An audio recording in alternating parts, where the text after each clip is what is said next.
وَلَقَدْ نَعْلَمُ أَنَّكَ يَضِيقُ صَدْرُكَ بِمَا يَقُولُونَ فَسَبِّحْ بِحَمْدِ رَبِّكَ وَكُن مِّنَ السَّاجِدِينَ وَاعْبُدْ رَبَّكَ حَتَّى يَأْتِيَكَ الْيَقِينُ صدق اللہ مولانا العظیم۔ اللہم صلی علی محمد وعلی آل محمد کما صلیت علی ابراہیم وعلی آل ابراہیم انک حمید مجید۔ اللہم بارک علی محمد وعلی آل محمد کما بارکت علی ابراہیم وعلی آل ابراہیم انک حمید مجید۔ معزز سامعین، دوستوں اور بزرگوں اور بھائیوں، سیرت طیبہ امام الانبیاء رحمت کائنات حضرت محمد الرسول اللہ صلی اللہ علیہ وآلہ وسلم کی مبارک زندگی کے چند گوشے، یقیناً ساری تو آپ کے سامنے بیان نہیں ہو سکتی، اس میں سے اہم باتیں آج اس کا سیرت کا یہ ہمارا 5واں درس ہے، اور جب بھی یہاں پہ بیٹھیں اس محبت اور نیت سے بیٹھا کریں کہ پیارے نبی صلی اللہ علیہ وسلم کی مبارک زندگی کے حالات سنیں گے، اور انشاءاللہ اللہ پیارے نبی صلی اللہ علیہ وسلم کے جھنڈے کے نیچے ہم سب کو قیامت کے دن اکٹھا فرمائے گا، کیونکہ اللہ تعالیٰ کو اپنے محبوب صلی اللہ علیہ وسلم کی تعریف بڑی پسند ہے، کیونکہ اللہ نے خود قرآن میں کی ہے۔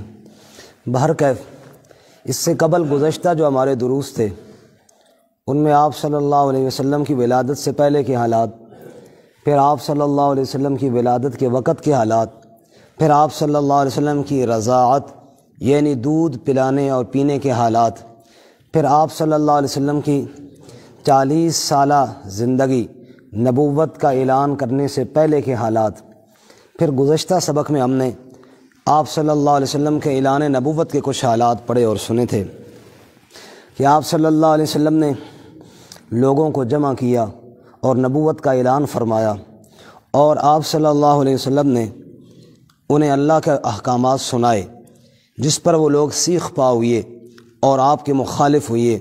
میں نے عرض کیا تھا بنیادی طور پر 3 باتیں، 3 عقائد ایسے تھے جن کو وہ ماننے کے لیے تیار نہیں تھے۔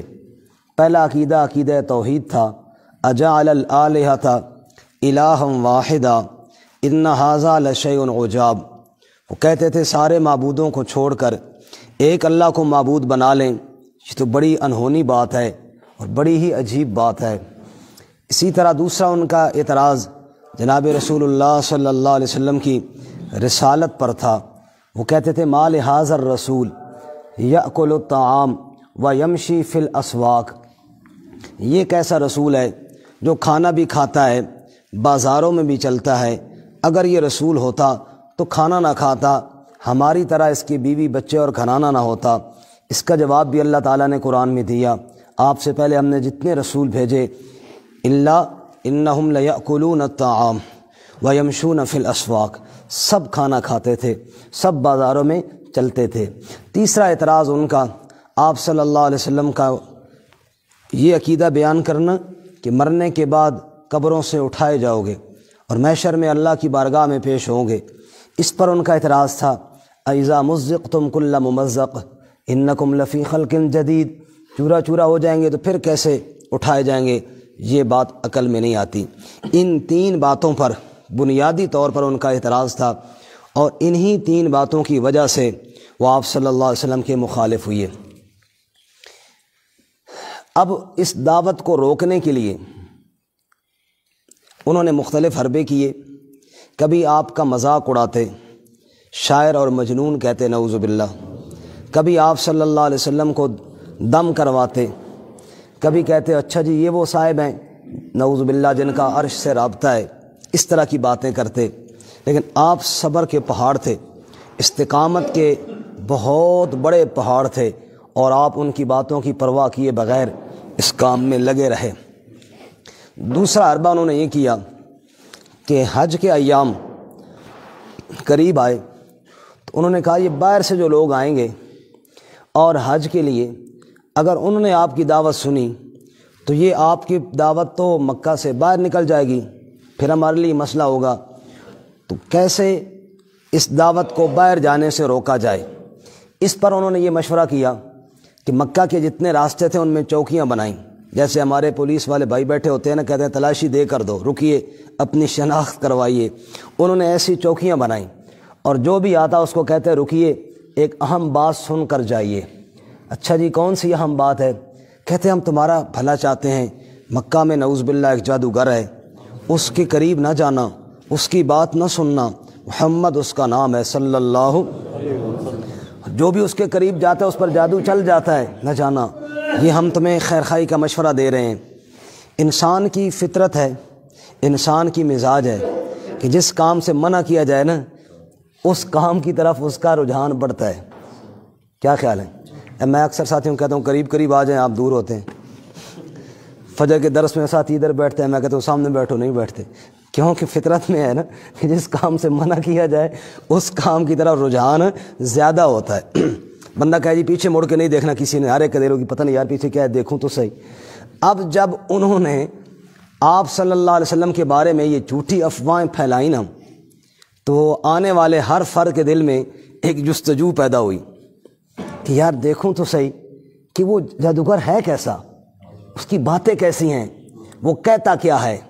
چلو میں زیادہ نہیں بیٹھوں گا لیکن ایک نظر دیکھوں تو صحیح، وہ بندہ ہے کون جس کے لیے اتنے عرب والوں نے، مکے والوں نے اہتمام کیے ہیں۔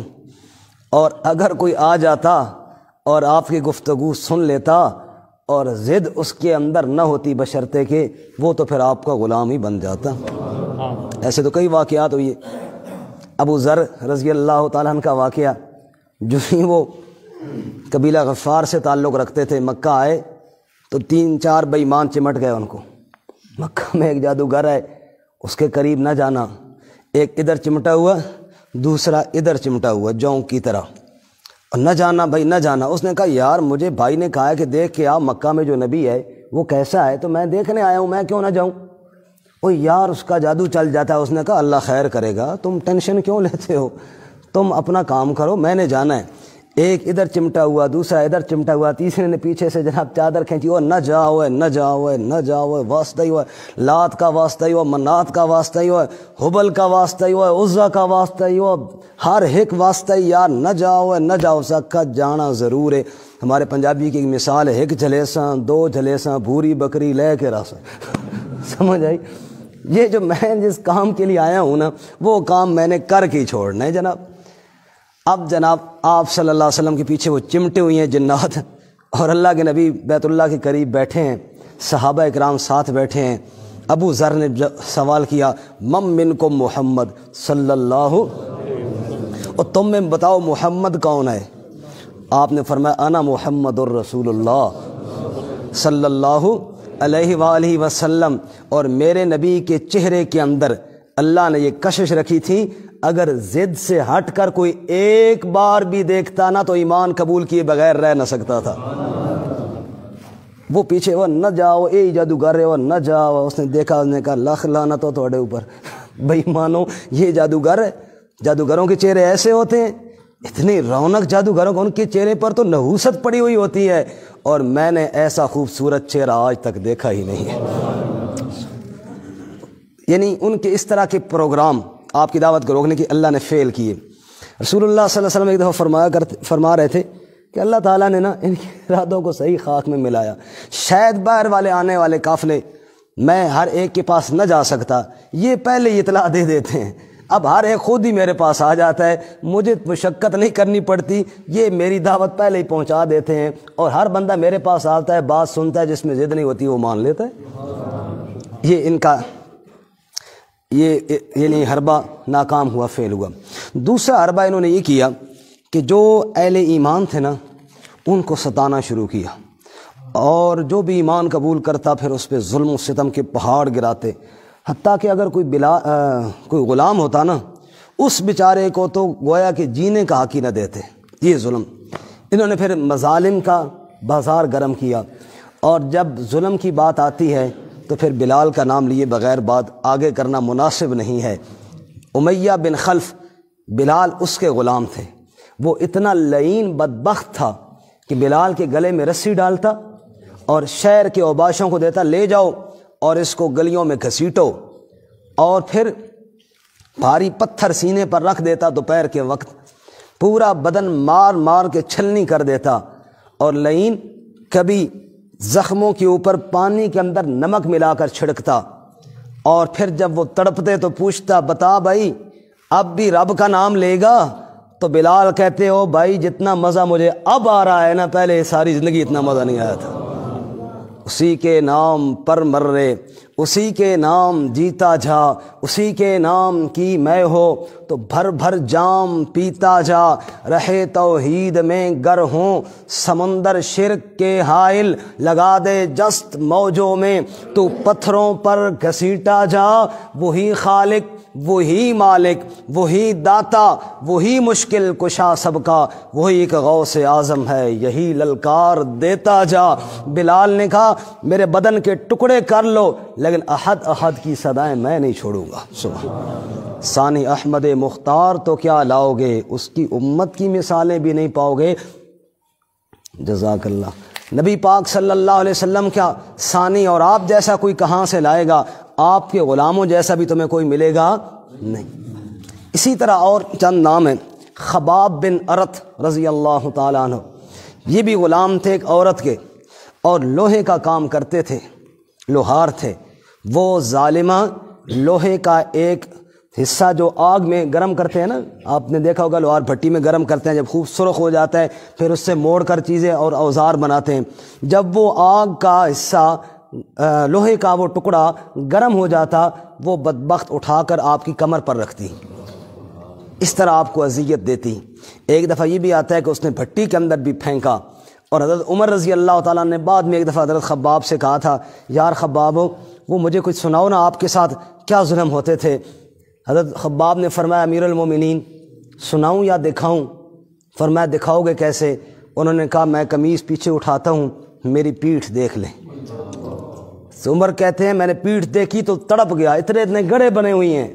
فرمایا مجھے آگ کے لوہے گرم کر کے میری پیٹھ پر لگائے جاتے ہیں اور مجھے کہا جاتا اللہ کی توحید کو چھوڑ دے، اس کے نبی کی رسالت کو چھوڑ دے، اور میں تڑپ تڑپ کر کہتا تھا اشہد ان لا الہ الا اللہ و اشہد ان محمدا عبدہ و رسولہ۔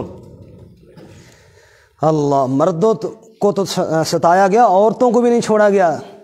زنیرہ رضی اللہ تعالی عنہا یہ باندھی تھی بیچاری، اس کو مارا جاتا پیٹا جاتا، حتیٰ کہ ایک دن لوہے کی سلاخیں گرم کر کے اس کی آنکھ میں ڈال دی گئی، دونوں آنکھیں بہہ گئیں، اور اسے کہا ہنسے آگے سے بڑا اللہ اللہ کرتی ہے، اب رب سے کہے نا تجھے آنکھیں واپس دے۔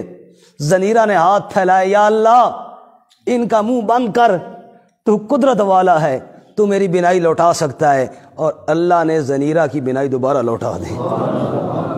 پھر یہ لعین چیخے او جی محمد صلی اللہ علیہ وسلم کا جادو ہے، ہم کہتے تھے نا جادوگر ہے، نعوذ باللہ من ذالک۔ عمار بن یاسر رضی اللہ تعالی عنہ، دونوں باپ بیٹا اور ان کی والدہ حضرت سمیہ، تینوں یعنی عمار خود، ان کی ماں، ان کے باپ، ان کو رسیوں سے باندھ دیا جاتا۔ یہ سوچیں تو صحیح ایک منٹ کے لیے، گلی کے اندر کسی کو رسی سے باندھ دیا جائے، اللہ نہ کرے، کیا حالت ہوتی ہے، کیا حالت ہوتی ہے۔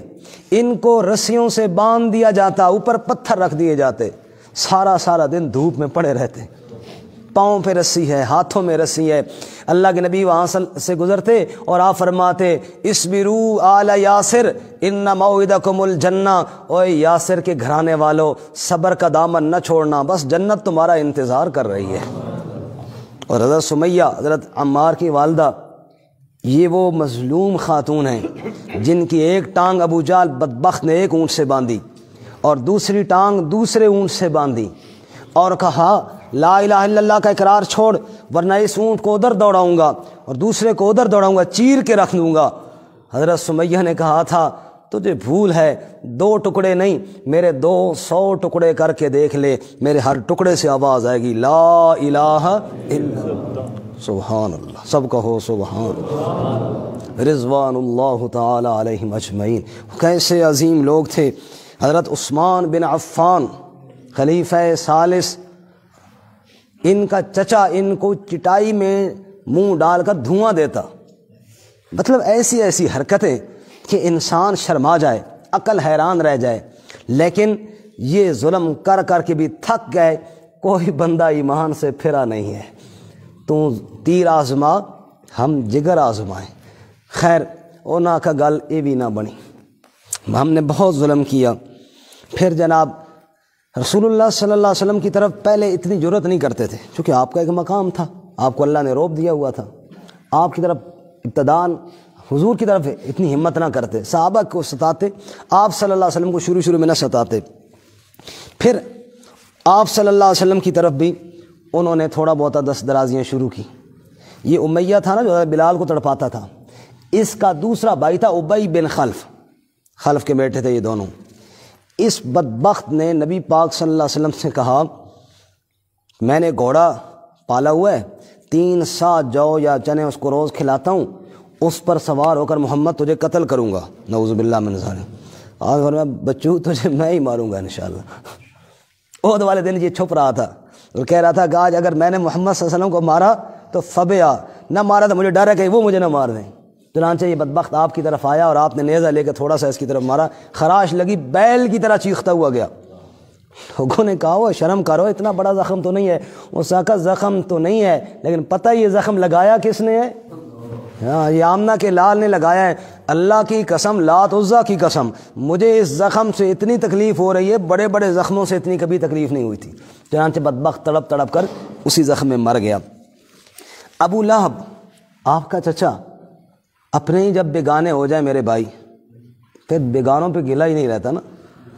اس نے اپنے دونوں بیٹے عتبہ اور عتیبہ سے کہا، جن سے نبی پاک کی دونوں بیٹیوں کی شادی ہوئی تھی پہلے سے، نبوت کے اعلان سے پہلے سے، حضرت رقیہ اور حضرت ام کلثوم رضی اللہ تعالی عنہما، ان سے شادی ہوئی تھی۔ اس نے کہا جاؤ اور محمد صلی اللہ علیہ وسلم کے پاس جا کر اونچی آواز میں طلاقیں دے کر آؤ آپ کی بیٹیوں کو۔ چنانچہ اس کے دونوں بیٹے بدبخت یہ جناب آپ کے پاس گئے اور آپ کے سامنے آپ کی دونوں بیٹیوں کو طلاقیں دیں۔ اللہ سب کی بیٹیوں کی عزت اور گھر آباد رکھے۔ آپ سوچیں نا بیٹیوں والے کہ اگر بیٹے کی طرف کوئی ہاتھ اٹھائے پھر بھی اور بات ہوتی ہے، لیکن اگر بیٹی کو کوئی اذیت پہنچائے بندے کو کتنا دکھ ہوتا ہے۔ ان بدبختوں نے آپ کی دونوں بیٹیوں کو آپ کے سامنے طلاقیں دیں، آپ اس کو بھی سہ گئے، سبحان اللہ۔ اور اس کی بیوی ام جمیل، وہ تو اس شوہر سے بھی آگے تھی بدبخت، وہ تو آپ صلی اللہ علیہ وسلم کا نام بگاڑتی تھی اور محمد کی بجائے مزمم کہتی تھی، نعوذ باللہ من ذالک۔ محمد کا معنی تعریفوں والا اور مزمم کا معنی مذمت والا اور برائی والا، نعوذ باللہ، سب کو نعوذ باللہ۔ یہ آپ کا نام بگاڑتی اور کہتی مزمم کا ہم نے انکار کیا، مزمم کو ہم نہیں مانتے، مزمم۔ آپ صلی اللہ علیہ وسلم نے فرمایا پتہ ہے میرے صحابہ پریشان نہ ہوا کرو، اس کی جتنے بکواسات ہیں نا، میرے اللہ نے میری حفاظت کی ہوئی ہے، یہ جتنی گالیاں بکتی ہے مزمم کو بکتی ہے، محمد کو نہیں بکتی۔ اللہ میرا نام ہی اس لعینہ کے منہ پر نہیں آنے دیتا، یہ سارے بکواس مزمم کو کرتی ہے۔ ارے میں مزمم تھوڑا ہی ہوں، میں تو محمد ہوں صلی اللہ علیہ وسلم۔ دیتی رہے گالیاں مزمم کو، ہوگا کوئی مزمم ہوگا تو، میں تو مزمم نہیں ہوں نا، میں تو محمد ہوں صلی اللہ محمد الذی یحمد مرۃ بعد مرہ۔ اچھا، ان تمام حالات میں آپ کا چچا ابو طالب آپ کے ساتھ رہے۔ اب قریش نے کہا یار آپ کے جو ساتھ چچا دے رہے ہیں نا، ان کو کسی طریقے سے ہٹاؤ۔ مشہور واقعہ آپ کے علم میں ہوگا، 3 پیشکش کی، مال چاہتے ہو مال دیں گے، سرداری چاہتے ہو سردار مانیں گے، اور شادی چاہتے ہو جس خاتون سے کہتے ہو کروانے کے لیے تیار ہیں۔ آپ نے فرمایا چچا یہ بے وقوف کیا دے سکتے ہیں، ان کے پاس کیا کچھ ہے؟ اگر یہ میرے دائیں ہاتھ پر سورج اور بائیں ہاتھ پر چاند بھی لائیں، ملکوت کی حکومت مجھے دے دیں، پھر بھی میں اس دعوت کو جو رب نے میرے ذمہ لگائی ہے چھوڑنے کے لیے نہیں تیار ہوں۔ ان کے پاس کیا ہے؟ انہوں نے کہا پھر ہم مہر ڈالیں گے، فرمایا اللہ بچائے گا۔ شیخ سادی تڑپے اور کہا موحد چے در پائے ریزی زرش، وگر شمشیر ہندی نہیں برسرش، امید و حراسش نباشت ز کس، بری نست بنیاد توحید بس۔ شیخ سعدی فرماتے ہیں جو رب کی توحید کو ماننے والا ہے نا، اس کے پاؤں کے نیچے سونے کا ڈھیر لگاؤ، یا اس کے تلوار پر، ہندی تلوار، ہند کی تلواریں بڑی مشہور تھی، ہندی تلوار رکھو خوف دلانے کے لیے، امید و حراسش نباشت ز کس، اس کے دل میں نہ لالچ جائے گی نہ تلوار کا خوف جائے گا. کیوں؟ بری نست بنیاد توحید، بس اس کی بنیاد مال پیسے یا تلوار پہ نہیں، عقیدہ توحید پہ رکھی جاتی ہے. اللہ کی ذات سے سب کچھ ہونے کا اور مخلوق سے اس کے حکم کے بغیر، یہ ہے بنیاد مومن کی. اس کو یقین کرتے. آپ نے فرمایا تم کرو جو کرنا ہے، تم کیا کر سکتے ہو. سبحان اللہ. یہ ایمان کا جگہ جو ہے نا وہ ہے بھی دل. اللہ، ہمارا تھوڑا کہ ایمان میں کمزوری ہے نا جی، اس لیے ہم پھر پھسل جاتے ہیں. وہ میں اکثر ساتھیوں کو لطیفہ تو سناتا ہوں کہ مسلمان اور غیر مسلم کا آپس میں بحث ہو گئی. مسلمان نے کہا دکھ تکلیف سے اللہ بچاتا ہے. اس کا کہا نہیں، بابا گرو نانک بچاتا ہے. اچھا جی. انہوں نے کہا چل میرے ساتھ شرط لگاؤ، اوپر چھت پہ چڑھ کے نا چھلانگ مارتے ہیں. مسلمان نے کہا ٹھیک ہے. بعض لوگوں کو نا چھلانگ مارنے کا طریقہ آتا ہے. اس نے جناب تیسری چوتھی منزل سے چھلانگ ماری. مسلمان کے دل میں خیال تھا کہ ٹانگ شانگ ٹوٹ جائے گی. نیچے گیا، اس کی کوئی ٹانگ نہ ٹوٹی. مسلمان یرک گیا، ڈر گیا. اس نے کہا چل بھائی مسلمان چڑھ ہوں چھت پہ، مار چھال. اب مسلمان گیا، تھوڑا تھوڑا ڈر بھی رہا ہے، تھوڑا تھوڑا کام بھی رہا ہے، جیسے بخار ہوا ہے.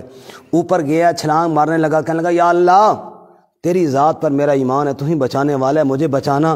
اور بابا گرو نانک جی تھوڑا خیال تسی بھی رکھے ہو.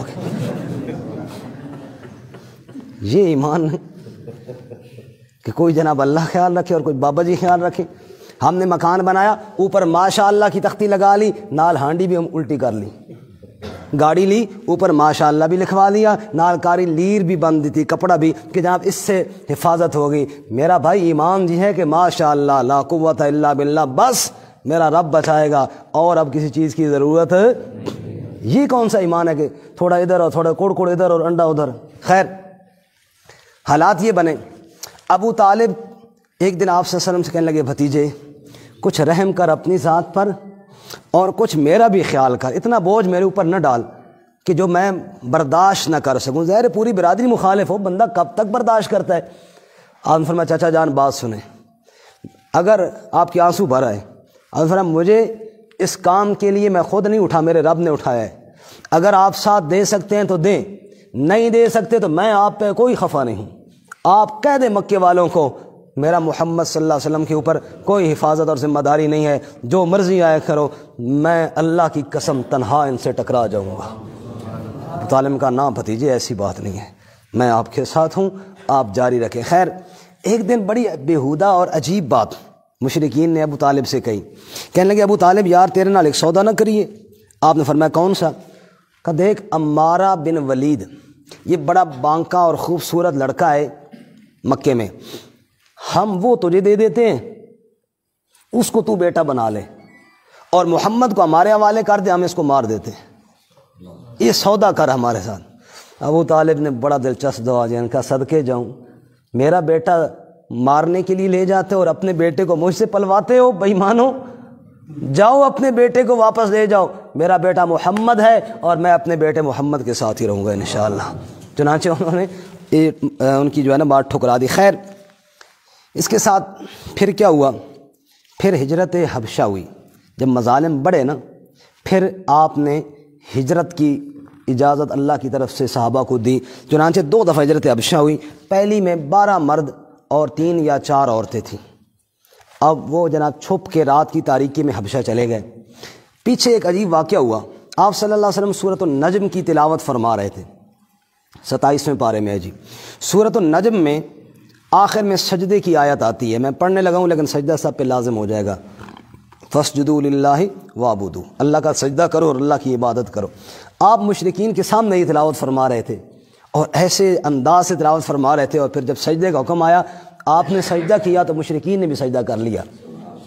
یہ خبر حبشہ پہنچی کہ شاید مکے والے مسلمان ہو گئے ہیں. وہ بیچارے واپس آ گئے. ان ظالموں نے ظلم اور تیز کر دیا، اب تو اور مارتے.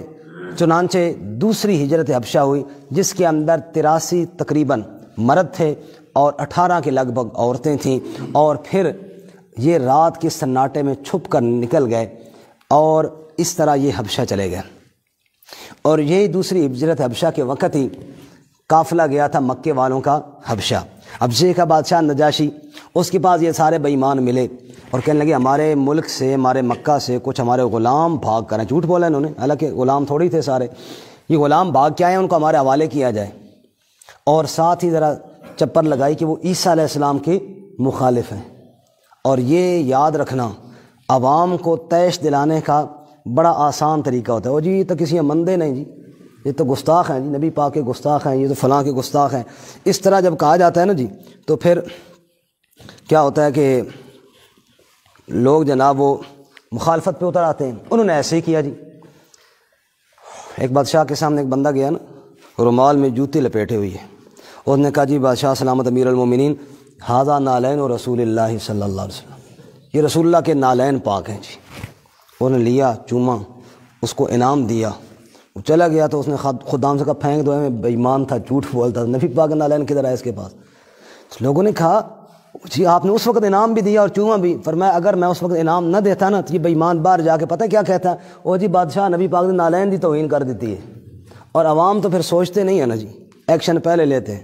ایک شادی والی بات ہے، لومڑی بھاگ رہی تھی، کیوں بھاگ رہی ہو؟ کہ بادشاہ نے کہا جس کے کان 1.5 فٹ سے لمبے ہوں کاٹ دو۔ کہا تیرے تو چھوٹے چھوٹے، تو کیوں بھاگ رہی ہے؟ اس نے کہا بڑا بے وقوف ہے، وہ کاٹتا پہلے ہے ناپتا بعد میں ہے۔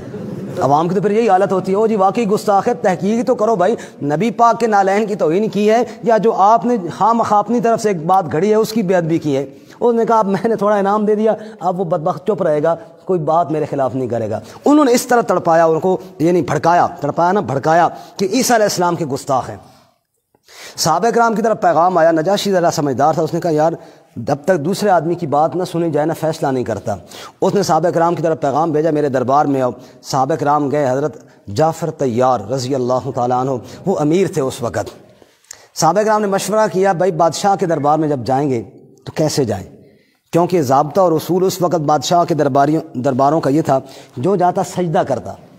اب ہم سجدہ کریں یا نہ کریں، اگر نہیں کرتے نا تو جاتے ہی وہ تپ جائے گا، کہے گا سجدہ کیوں نہیں کیا، قانون کیوں توڑا، اگلی بات ہی نہیں سنے گا۔ اور اگر سجدہ کر لیں بادشاہ نجاشی کا تو پھر مکہ چھوڑ کے آنے کا کیا فائدہ ہوا؟ وہ تو اسی لیے چھوڑا تھا کہ سجدہ اللہ کے علاوہ کسی کا نہیں کریں گے۔ بہرحال مشورہ کیا کہ سجدہ نہیں کریں گے۔ بادشاہ کا دربار لگا دوسرے دن، بس ہمارے گفتگو کے انشاءاللہ 10 منٹ رہ گئے۔ کتنے منٹ جی؟ انشاءاللہ 8 بجے مکمل ہو جائے گی۔ تو اب جناب دوسرے دن دربار لگا، اس کے درباریوں نے سجدہ کیا، یہ مکے والے صاحب جو تھے انہوں نے بھی کیا، ان کے لیے تو مسئلہ ہی نہیں تھا، یہ تو ہر ایک کے سامنے جھکنے والے تھے۔ اتنے میں صحابہ کرام گئے، سجدہ تو دور کی بات ہے، گردن کو بھی نہ جھکایا اور سیدھا سینہ تان کے داخل ہوئی ہے۔ سبحان اللہ، پھر کہو سبحان اللہ۔ بادشاہ تو آگ بگولا ہو گیا، انہوں نے کہا ہے تکو نا جی، تکو نا، اسی نہ آنکھنے گستاخ، دیکھو نا سجدہ نہیں کیا انہوں نے۔ بادشاہ نے کہا واقعی یار لگتے تو گستاخ ہی ہیں، وہ کیوں نہیں سجدہ کیا؟ صحابہ نے کہا بادشاہ سلامت بس یہی جرم ہے، بس لا نسجد الا للہ، رب کے علاوہ ہم کسی کا سجدہ نہیں کیا کرتے، بس یہی جرم ہے، اس کے علاوہ اور کوئی جرم نہیں ہمارا۔ خیر عیسیٰ علیہ السلام کے بارے میں کیا خیال ہے؟ آپ نے سورہ مریم کا پورا رکوع پڑھ کے سنایا جس میں حضرت مریم علیہ السلام کی عفت پاک دامنی، اور جب نجاشی نے سنی نہ بات اس کی آنکھیں برس پڑیں۔ وَإِذَا سَمِعُوا مَا أُنزِلَ إِلَى الرَّسُولِ تَرَىٰ أَعْيُنَهُمْ تَفِيضُ مِنَ الدَّمْ مِمَّا عَرَفُوا مِنَ الْحَقِّ، آنسو بہنے لگے۔ اور جب تقریر ختم ہوئی انہوں کی اور سورہ مریم کا پورا رکوع ہوا، نجاشی نے زمین سے تنکا اٹھایا اور کہا جو عیسیٰ علیہ السلام کے بارے میں آپ نے بات کی ہے نا آپ کے قرآن نے، ایک تن کے برابر بھی بات آگے پیچھے نہیں ہے، 100% درست بات ہے۔ اور ان سے کہا جاؤ چلے جاؤ، اٹھو، کوئی نہیں بھیجتا میں ان کو۔ اور صحابہ سے کہا جب تک چاہو یہاں رہو، تمہیں کوئی روکنے والا نہیں ہے۔ انہیں منہ بنائے منحوس خوار ہو کے واپس آئے۔ اب خود دیکھیے جب ذلیل ہو کر آئے، اب جو پیچھے بچے تھے ان پر انہوں نے ظلم تو کرنا ہی تھا، اور ظلم تیز ہو گیا، حتیٰ کہ ابو جہل بدبخت نے اللہ کے نبی صلی اللہ علیہ وسلم کو بھی ایک دن سر عام گالیاں دی، برا بلا کہا۔ آپ کے چچا امیر حمزہ رضی اللہ تعالیٰ وہ باہر شکار پر گئے ہوئے تھے، ایک باندی نے ان کو بتایا کہ امیر حمزہ تو شکار کھیڑ، تیرے بھتیجے نے ابو جہل گالاں کڑیاں نے۔ امیر حمزہ اگرچہ مسلمان نہیں تھے لیکن آخر چچا تو تھے نبی صلی اللہ علیہ وسلم کے، اور یہ رشتہ داری والی بات، ان کا خون کھول اٹھا اور گئے، اور ابو جہل جہاں بیٹھا ہوا تھا تلوار وہی ہاتھ میں تھی، دستہ مارا اس کے سر پہ اور کہا، اب وہ لفظ صحیح کہے ان کو جیسے کہنے چاہیے تھے. انہوں نے کہا پاد مارنے والے میرے بھتیجے کو بکواس کرتے ہیں, آج کے بعد اگر تو نے میرے بھتیجے کے بارے میں بکواس کی تو میں تیری گردن اتار دوں گا. صحیح ٹھکائی کی. اور ابو جہل کو جرت نہ ہوئی, حالانکہ سردار تھا, سردار کو بڑی مجلس میں مارنا کوئی آسان کام نہیں تھا.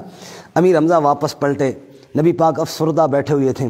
کہا بھتیجے خوش ہو جاؤ, میں نے تیرے دشمن کو خوب سنائی, بدلہ لے لیا.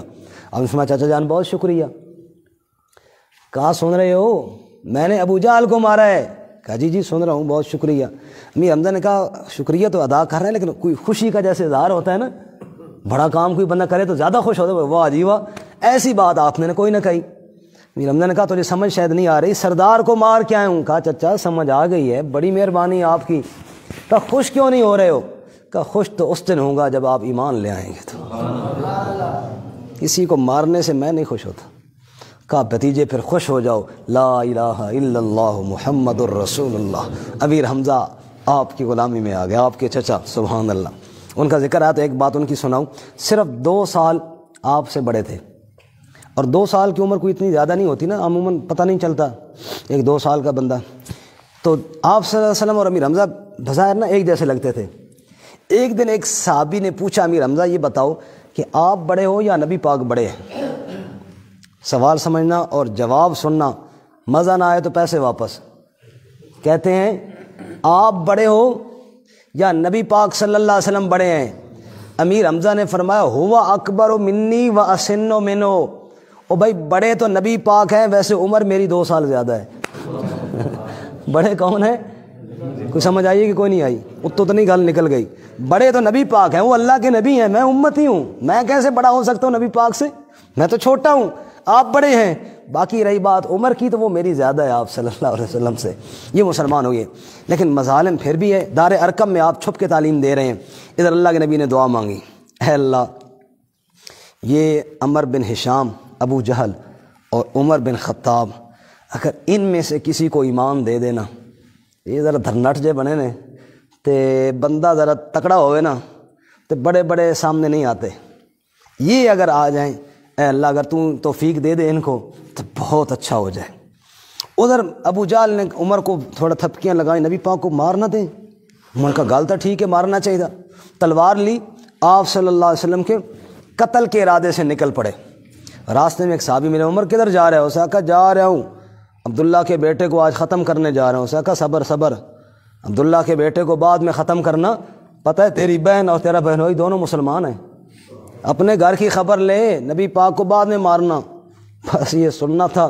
عمر کا خون کھول اٹھا. اچھا, آپ پلٹے سیدھے بہن کے گھر. حضرت خباب وہاں تعلیم دے رہے تھے قرآن کی, وہ چھپ گئے. عمر کی ایک دہشت تھی, وہ چھپ گئے اور انہوں نے بہنوئی کو پیٹا اور کہا سنیں تم بے دین ہو گئے, صابی ہو گئے ہو.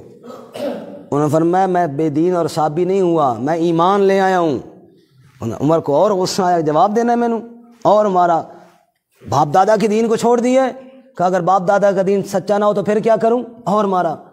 پھر بہن کو مارا, اور بہن بھی آخر خطاب کی بیٹی تھی, اس کی رگوں میں بھی اسی باپ کا خون دوڑتا تھا. اس نے کہا عمر سن, جس باپ کا تو بیٹا ہے نا, میں بھی اسی کی بیٹی ہوں, اور جس باپ کا اور ماں کا دودھ اور باپ کا خون تیری رگوں میں دوڑتا ہے, میری رگوں میں بھی اسی ماں باپ کا خون دوڑتا ہے. سن تیری بہن ہوں, ہم بے ایمان نہیں ہوئے, ہم نے ایمان قبول کیا ہے, مار مار کر ٹکڑے کر لینا, خدا کی قسم ایمان سو نہیں چھوڑیں گے, نہ رب کی توحید کو چھوڑیں گے, نہ اس کے نبی کی رسالت کو چھوڑیں گے. بس یہ 2 ٹوک جواب جب ملا نا تو تھوڑا بریک لگی عمر کو. پہلے سمجھ رہے تھے نا کہ مان جائیں گے, انہوں نے کہا اچھا گل تک کوئی آگے نکل گئی ہے, بات تو آگے نکل گئی ہے. کہنے لگے اچھا پھر کیا پڑھ رہے تھے, مجھے بھی ذرا سناؤ. بس یہ بات کہی تو خباب جو چھپے تھے نا وہ باہر نکل آئے اور کہا عمر سن, مبارکباد ہو, میں نے کل نبی پاک کو تیرے لیے دعا کرتے ہوئے سنا ہے, لگتا ہے تیری دعا قبول ہو گئی ہے. آپ نے سورۃ طٰہٰ کی ابتدائی آیات سنیں, طٰہٰ ما انزلنا علیک القرآن لتشقیٰ. عمر کے دل کی دنیا بدلی, آنسو جاری ہوئے, داڑھی تر ہوئی. کہا مجھے نبی پاک کے پاس لے چلو. گھر سے صبح نکلے تھے, تلوار لے کر نبی پاک کو قتل کرنے کے لیے بکے خود ان کے ہاتھ جن کا سودا کرنے گئے تھے۔